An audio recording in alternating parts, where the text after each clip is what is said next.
And here we are, Overwatch World Cup. We were speaking about how the results went, but we were really preoccupied, and I'm going to flashbang you for a second. We were really preoccupied with the numbers. It might be a little tough to see, and I'm going to do my best to kind of break this down, but I was able to aggregate all the data from the tournament at EWC of Overwatch 2. This was their first tournament at that scale where they had a pick ban system. The format, really, each team could ban one hero. The team who banned first picked a role. The second team could not pick a hero from that same role. So if I picked a hero from support, and it was your turn to ban, you could not pick a hero from support. You had to pick one from DPS or tank. Then, and throughout the round, if you and I were playing, we could not pick the same hero that we picked previously. So if I picked Lucio in map 1, I cannot pick Lucio again for that entire match that we were playing. And that was pretty much the only limitations to this. Each side got one pick. Neither team could play those picks. You could only pick one from each category, and you couldn't pick that hero again in that map, in that match. So that was the breakdown for it. And like, I took all the numbers, all the information, and aggregated into this beautiful color-coded chart to see which teams picked what. I would have loved to see a bit more information about who picked first, but unfortunately it wasn't available to me on this.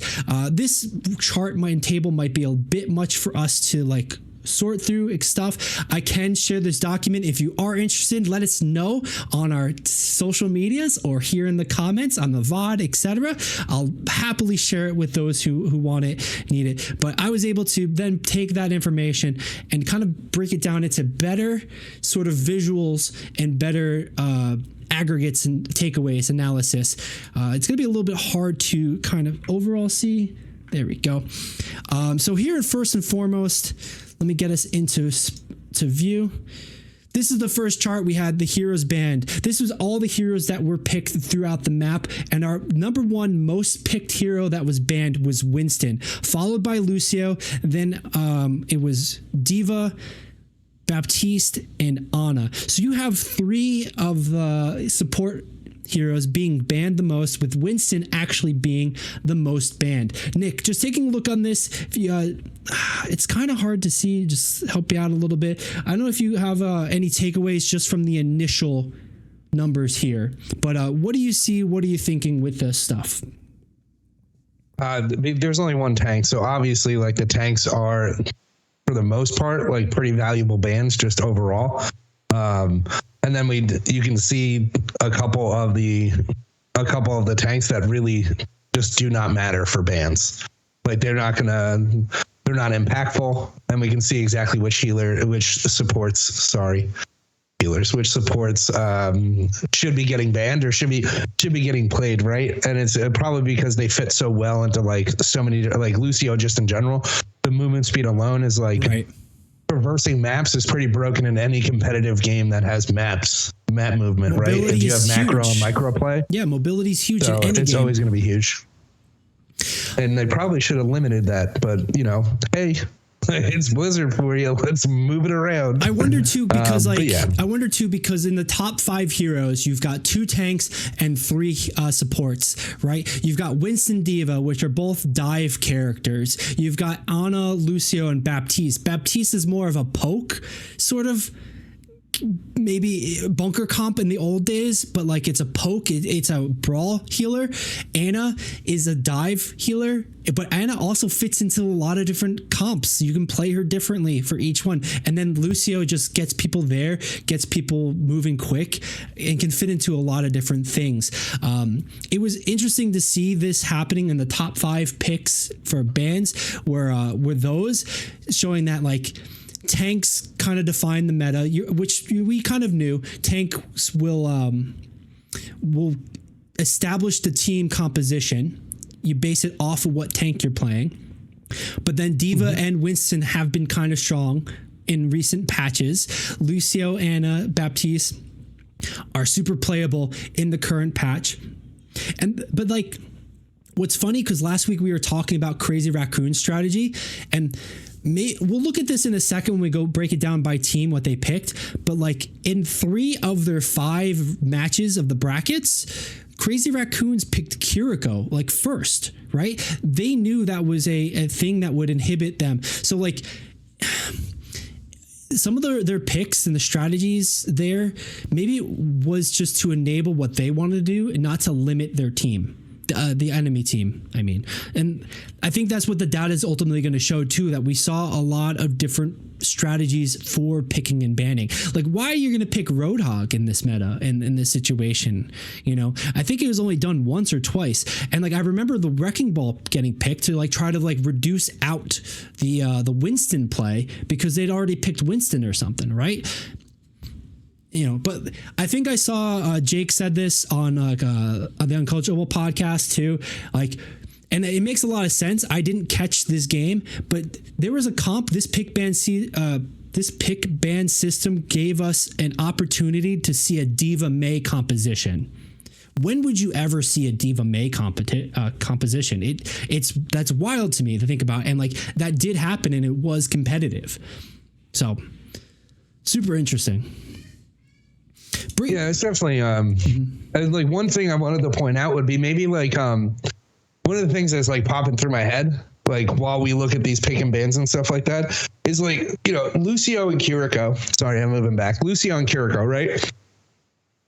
There's too many opportunities in like this is like my most hated part about Overwatch is like, oh, there's like 3 seconds in the match. Damn, a Lucio got in this thing again. Like this touching point meta, like touching the point and stuff, like it makes sense, but it's too dramatic in how often it happens. Crazy Raccoons could be thinking about like certain those maps when they're banning it on like banning Kiriko. Like now, you know, Kiriko is pretty like gonna touch map. Lucio's gonna touch map pretty quickly. Stuff like this, yeah. Right? Like. It could be something along those lines that like that's what they're banning for, is those weird moments where, you know, we can definitely beat them, but this match will take like 10 minutes long and we might not beat them in this certain area if we get to that stage or something along those lines. Right, they're trying to choose. Just a thought they're trying to choose their defensive stance or their where would they take attacks, etc. And I think with the map idea, we'll see a little bit later what maps were played, which ones were not played, and I think a lot more is going to be said about what isn't being played. So actually looking at what heroes were not banned at all, you had 31 of the 40 heroes were banned at least once, but the heroes that weren't banned: Bastion, Hanzo, Junkrat, Moira, Reaper, Sojourn, Sombra, and Zenyatta. Do they not? It could be a combination. And Nick, give me your thoughts here. Is it they just didn't respect these hero picks that if you played this, you were throwing? Or was this just like... Yeah, bro, that's solo queue.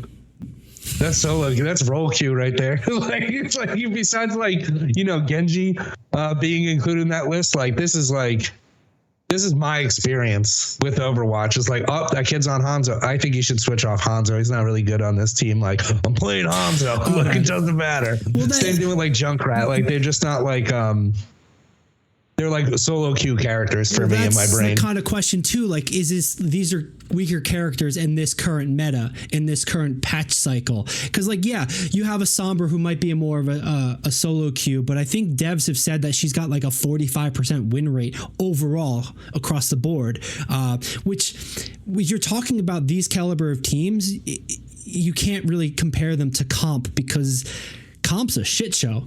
Pardon my French here.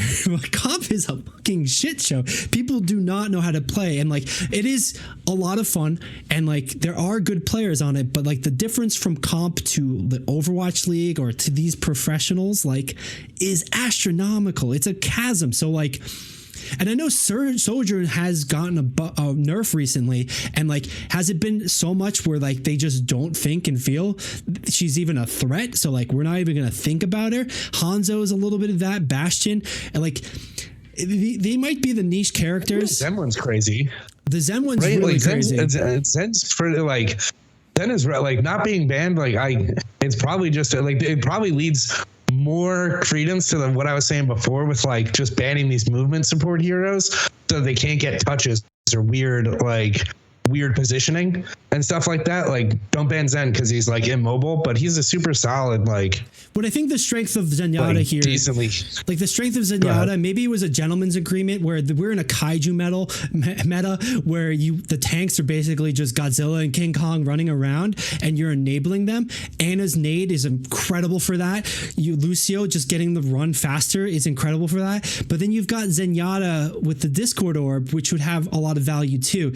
But so maybe like on a pro level, the Zenyatta value of just damage, extra damage, isn't as valuable as, Kiriko or Baptiste, who can just do it all. Lucio's utility of movement and positioning, Kiriko can like take a flank, heal her team still, do some headshot damage on the squishies around, and then TP back and not have a problem with it. She can get to the people, of course. Baptiste can just strengthen whatever you're holding because of lamp and stuff. So like maybe that's why Zenyatta wasn't picked, because he doesn't have that versatility. And maybe that is telling the devs, hey, like we've got healers with too much utility and versatility. Like they're just too strong across the board. They're that it Pokemon in Gen 1 that could just do everything. But yeah, and Ash being up there in bans also says like, that sixth person on your team is really valuable. Like, you know what I mean? Like when you throw a Bob down and it's like 6v5, dog. Like I think it might be. I think that might be a good point with it, but I think the Ash might also be the pressure with Sojourn not really being a threat, not being banned at all, and having Ash being played. It might be because she's got more potency from her dynamite, from Bob, from her normal damage. I don't think we saw a lot of Mercy comps with this. But like you throw that damage boost into that, then it's game. You're going to be two-shotting people. Good point. Mercy bans? Who did that? It happened twice. Who did that? We can look I know specifically. it happened. Did it? It was probably, look for it because it was probably the same person. And I want to, probably the most disrespectful thing that happened in this whole entire tournament was that you banned Mercy against somebody. Like that is like, again, I'm just a gold plat player in Overwatch, but I do know that Mercy has to switch weapons in order to deal damage or heal. So like, yeah.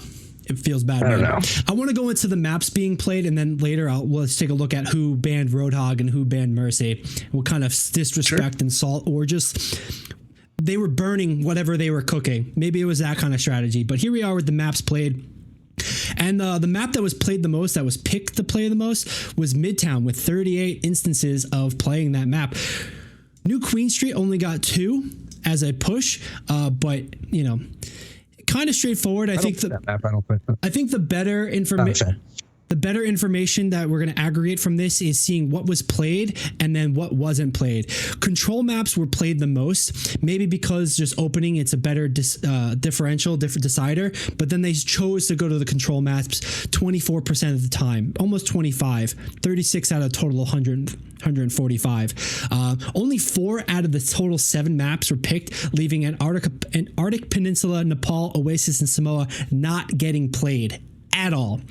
So interesting to see then control. You had Busan, Ilios, Lijiang as being the ones that were picked definitively and played definitively. Moving into escort, 22% of the times, you only had 3 out of the 8 total being picked. And like this one makes a lot of sense. Havana, Junkertown, Rialto, Route 66, and Watchpoint, Gibraltar not getting picked at all, not getting played at all. Nick, I know you've got experience with that Havana first point and that Rialto kind of first point and how much of a difficult spot it could be, especially in the Kaiju meta. What do you think here, man? My thoughts personally is like, I don't know why the map isn't randomized first. I don't know why it's picked. Like that seems weird. I believe they used to have it where you always have to play a control. You always have to play a control because it's not going to end up in a tie. But that was like I don't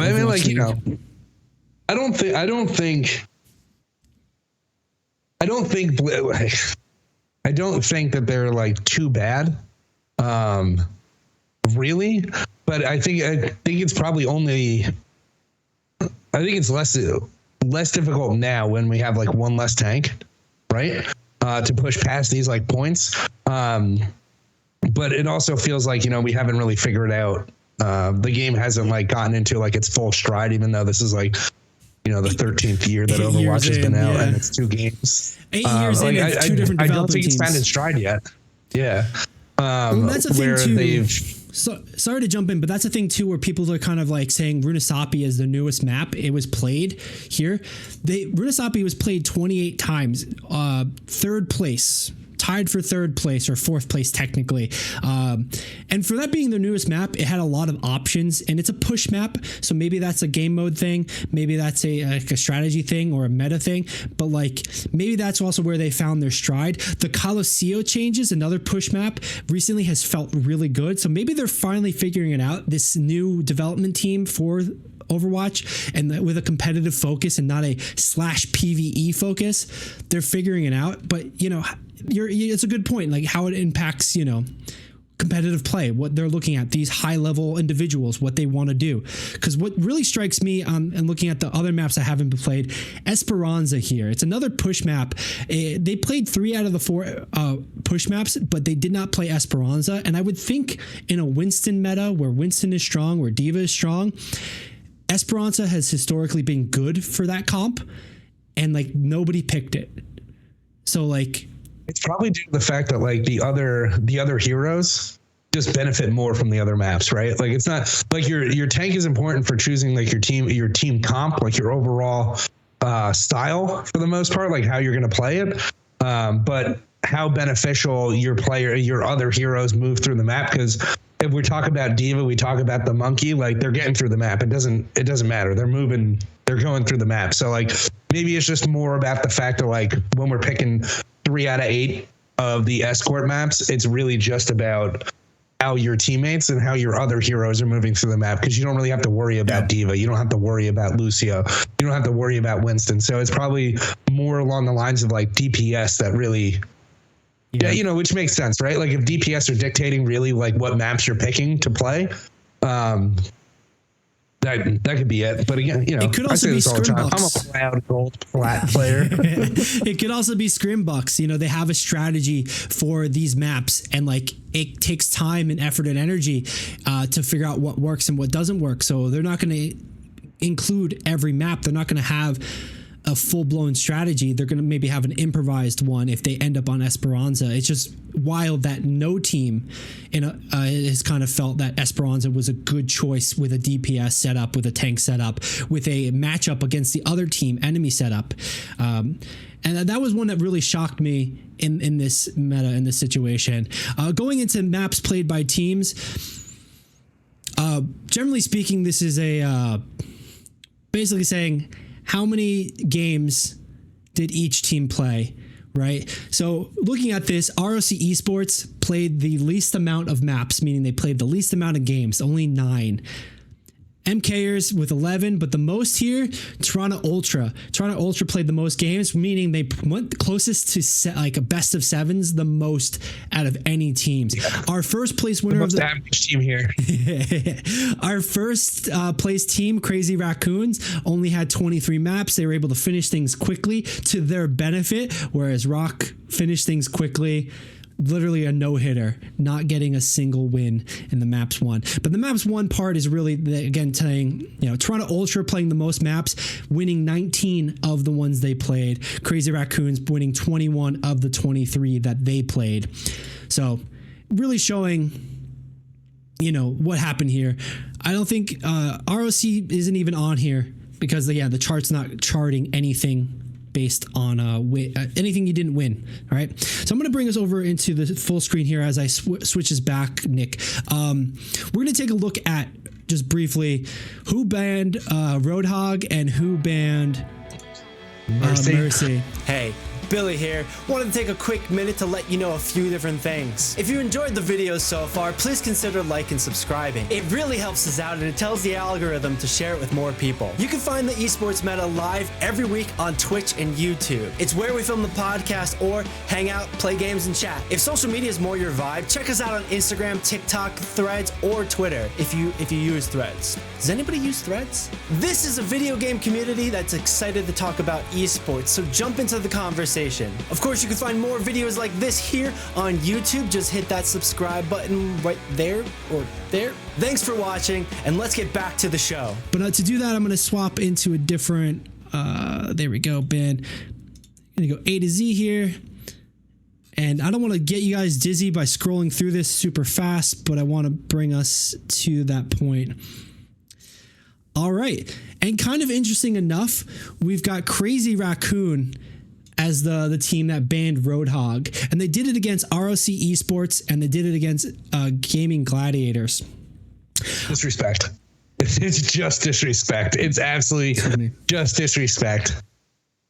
I know. I've seen some disrespectful bans and picks in my day, and like that is some disrespect. I'm very sure there's a big part that's disrespect, but I know the APAC region also sometimes throws those in. Haji Kuru comp, I think we saw being played in the APAC, not contenders, the APAC just Overwatch champion series, I think stage 2. So we saw a comp that was viable there, and like maybe that's just a flare, but I don't think ROC Esports and Gaming Gladiators are teams that play the Roadhog. So like I think you're going with they're just banning something. Full disrespect. They're banning something so that that the tank wouldn't be banned otherwise, maybe. Yeah, they were just like, we're gonna go Winston on these guys and watch us ban a tank so they can't do anything. Look, they were afraid of Winston. Get wrecked. And so like Crazy Raccoons probably had first ban on that one versus ROC, and just made it like easy. Right. And like, Crazy Raccoons took the win on both of them. But now look at the disrespect. Crazy Raccoons. Look at it. Against Rocky Sports League, there's so much fucking disrespect. Oh my God, dude. Like, please let the kids enjoy the pool. Like, what are you talking about, man? That's crazy. That's fried, bro. That's real fried. That's straight carbon coming out the fryer. That is crazy. That is so disrespect, bro. We had Mercy being banned by Toronto Ultra and Crazy Raccoons on Circuit Royale and Midtown respectively against LGD OA and ROC Esports. So like, Nick, I think you're right. I think the Crazy Raccoons just banning Mercy. They're banning like entry level characters, and maybe that's the insult here. Maybe the carbon footprint being left behind after this burn, because it was obvious ROC didn't stand a chance, and Crazy Raccoons was maybe giving them every opportunity they could, dude. I knew it. I saw that, like, again, just a gold platinum player who doesn't really play the game too much, but I saw that thing immediately. I was like, those are disrespectful bans. Like, it doesn't matter how strong Roadhog is. Like, that's absolute disrespect, bro. And like, they banned Tracer and Echo. Look at Tracer and Echo on the ban list. They're relatively middle of the pack or high up in the pack. They were kind of in the middle.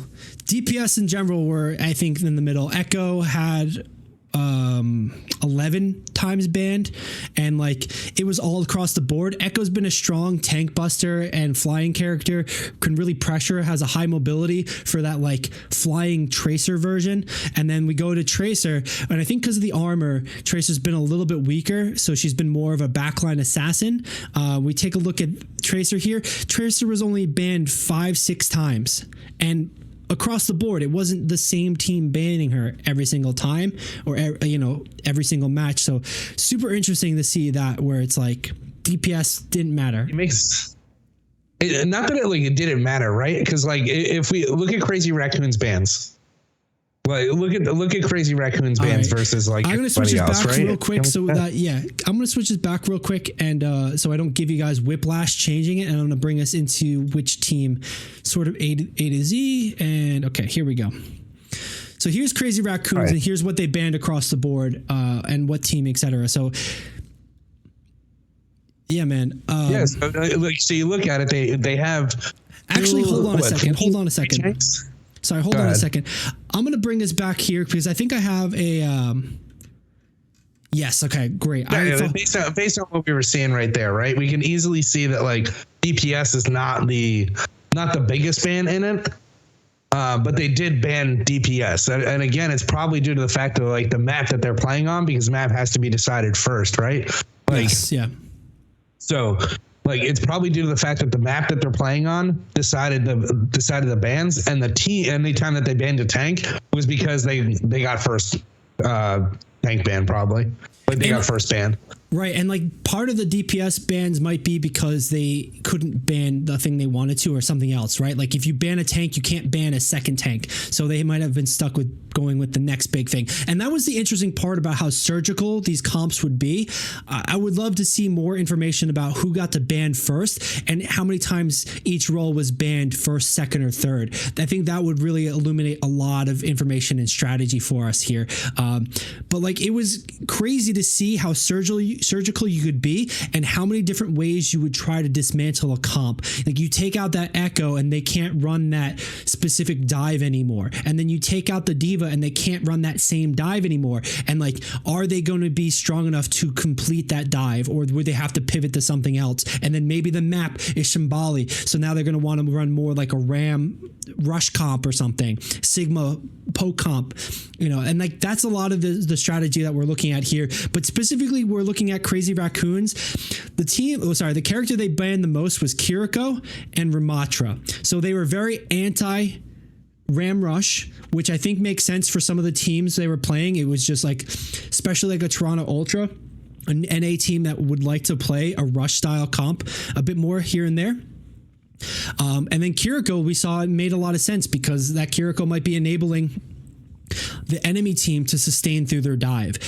So overall, I think it's pretty straightforward, how they were able to make these picks on these different teams and how much they picked. Sorry, I'm losing my train of thought. How they were able to pick characters specifically and strategically, and they definitely did it to a huge benefit to themselves, is what I'm saying. Yeah, Crazy Raccoons definitely did some like practice banning. Like no joke, like really, like probably it seems like they theory crafted and they had a good sense on the patch of like who's like after the the buff to tanks and stuff like that with the armor. It seems like they have like a good understanding of the patch, and that allowed them to be able to counterpick in the game while also shutting down other teams, right, just based on data. That's the way it looks to me. And like they were able to also get a good read on what other teams would play and why it would matter. Right. Yeah. Super interesting. And I do have a lot of information here I can run through. I think it's kind of best left. I would like to take a look at here what was banned against teams the most. If we look at Crazy Raccoons, just to kind of keep this thread going, Ana was banned against them 4 times. Lucio was banned against them 4 times. Like opposing teams. That makes sense. Pick those, and then Winston was the next highest at 3. And like it makes sense because it seemed like teams were trying to eliminate their ability to dive them in that Ana, Lucio, Winston comp, basically. So they probably same before. Yeah. They probably just swapped into like a Doomfist and a Diva situation. But yeah, I hear you on that. And like I wanted to point that out because I think this is a big part of it. Yeah, definitely, because like if they get first ban and they know you're gonna ban Winston on them, and they just go like, we'll just ban Diva, and then then they pick Winston, like you're right. So then what does the other team do, right? If you ban Winston as Crazy Raccoons, you ban Diva as the Crazy Raccoons, I'm probably gonna ban like Lucio or Ana, right? So like that makes sense. Absolutely. Let's take a look at Toronto Ultra here, and maybe even Team Falcons, because they're both right next to each other. So here we have 1 and 2. Let me freeze real quick the first row, and then let me freeze the first column. All right, so we can see that. Great. Now let's get back over to here, Toronto Ultra. All right, so yeah, Team Falcons, Toronto Ultra. Against Toronto Ultra, they banned Ana 4 times. Team Falcons, Ashe was banned 4 times. And that's probably because of a hero pick, I think. I think that's specifically a player that like would excel pretty well because Ashe is pretty good. I can't remember, is Proper on Team Falcons? I think he is. And that might be why, or, they have a hit scan guru probably where they, they don't want Ashe to be played on that. So they're looking to like remove the teeth from that person. And then clearly people didn't want Toronto Ultra to have Ana being played. And I think that was a thread we talked about last week where it's like you remove the back line from Toronto Ultra and they weren't able to do much. Again, Lucio, Ana, and then where's the Kiriko? No, there's the Kiriko. Kiriko only banned once against Toronto Ultra, but yeah, I think they were fine with that. Very interesting to see how it breaks down and what teams decided to do. Let me bring us into the last page here before we wrap up this, and we can... Okay, this is a much more in-depth where you can see how many times Ashe was banned on each map as well. I was able to make a format table with that's expandable. It's a bit much for us to go into right here, right now, but if you like it, let us know in the comments, let us know on the VOD, let us know on our social media. Hit us up at the Esports Meta on all your favorite platforms, Twitter, Threads, Instagram, TikTok. You know where to find us. And let us know if you want to get a link to this document here. Nick, let's walk through this part as I wrap up and transition us. What were your final thoughts on this, and what would you like to see a bit more from these statistics? So one of the thoughts that I'm having right now is maybe the way the ban is structured might be a little heavy-handed towards huge deltas when it comes to player skill or team skill in general. That's where I would be pretty interested on it, but I also the map. So map and heroes that you pick have a drastic impact on how the game is played overall. And so I think that probably has something to do. That's probably potentially an area that people should really target when it comes to evolving this ban system. It might be banning maps as well as characters and stuff like that. But it's the data alone is super interesting. My brain is I like numbers, so my brain is going all right, yeah, this is cool. It might be interesting, right? I've said that this ban system, not even pick system, this ban system feels like a fighting game. Pick and ban system, right? And they do have a pick system where the loser picks the map, and that was played here. It'd be interesting to see if the winner gets to ban a map, the loser picks a map, or something of that sort. But it might be too much for Overwatch, too much you end up in the same uniform situation in exchange, whereas with fighting games it might not matter as much, it might not be as big of a deal, but this hero ban system was definitely a big deal, and we saw a lot of variety. We saw a lot of things we didn't expect to see it, and I think it's a good first step. I'm not sure where you'd go from this. I think we've hit a pretty good bandwidth, and how do you adjust that to perfection next? And maybe that's something for somebody smarter than I or more involved on the coaching end of it or the organization part of it. But it'll be fun to see as we keep going. Definitely. I do love the bans. I love the salt being thrown as well. That I can spot it on a spreadsheet is pretty ridiculous, to be honest. But no, I really do love it, and I want to see how Overwatch as a whole takes it. I didn't see too much outcry of Overwatch players saying anything about pick and ban, and right now they might be more interested in the argument of bring 6v6 back or 5v5 staying. So they might be a little distracted with the pick ban system, but what's kind of interesting with that too, when you talk about players or even top level players, apparently Aaron Keller revealed that by region, the opinion different. There's differences in opinion by region, whereas the APAC region is enough is enough, just pick one and let's do it. So they're already set on 5v5 and very focused on that, whereas NA is kind of having this existential crisis about what should be best, and maybe that's a focus where it's the pick ban system went over their heads for this competition, but they're more focused on 6v6. So maybe this will overtake that in the conversation. Maybe it'll be more applicable and solve some of these problems of comps and counterwatch swapping, but that only time will tell, and we'll be looking forward to it. So stay tuned and keep up with your thoughts and opinions. I got to move us into our last topic.